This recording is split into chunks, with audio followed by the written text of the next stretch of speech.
Kansara DTV news ગુજરાતીમાં આપનું સ્વાગત છે। નજર કરીએ આજના મુખ્ય સમાચારો। અંકલેશ્વર શહેર ભાજપ દ્વારા નરેન્દ્ર મોદી સરકારના 12 વર્ષ પૂર્ણ થયાની ઉજવણી અંતર્ગત જવાહર બાગ ખાતે યોગ શિબિરનું આયોજન કરવામાં આવ્યું હતું, જેમાં નગરપાલિકાના પ્રમુખ સહિત ભાજપના આગેવાનો, કાર્યકરો અને યોગ પ્રેમીઓ મોટી સંખ્યામાં જોડાયા હતા। નરેન્દ્ર મોદી સરકારના 12 વર્ષ પૂર્ણ થયાના અવસરે અંકલેશ્વર શહેર ભારતીય જનતા પાર્ટી દ્વારા જવાહર બાગ ખાતે યોગ શિબિરનું આયોજન કરવામાં આવ્યું હતું। આ યોગ શિબિરમાં નગરપાલિકાના પ્રમુખ જિગ્નેશ અંદાડિયા, જિલ્લા ભાજપના કોષાધ્યક્ષ જગદીશ શાહ, શહેર ભાજપ મહામંત્રી કેયુર વસાવા તથા પાલિકાના સભ્યો, શહેર ભાજપના આગેવાનો, કાર્યકરો અને યોગ પ્રેમીઓ મોટી સંખ્યામાં જોડાયા હતા।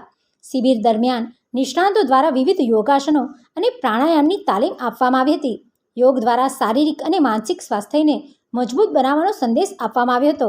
ઉપસ્થિતોએ નિયમિત યોગ કરવા અને અન્ય લોકોને પણ યોગ પ્રત્યે જાગૃત કરવા માટે સંકલ્પ લીધો હતો। આ પ્રસંગે ભાજપના આગેવાનોએ જણાવ્યું હતું કે આવતીકાલે ઉજવવામાં આવનાર વિશ્વ યોગ દિવસ નિમિત્તે કાર્યક્રમનું આયોજન કરવામાં આવ્યું છે।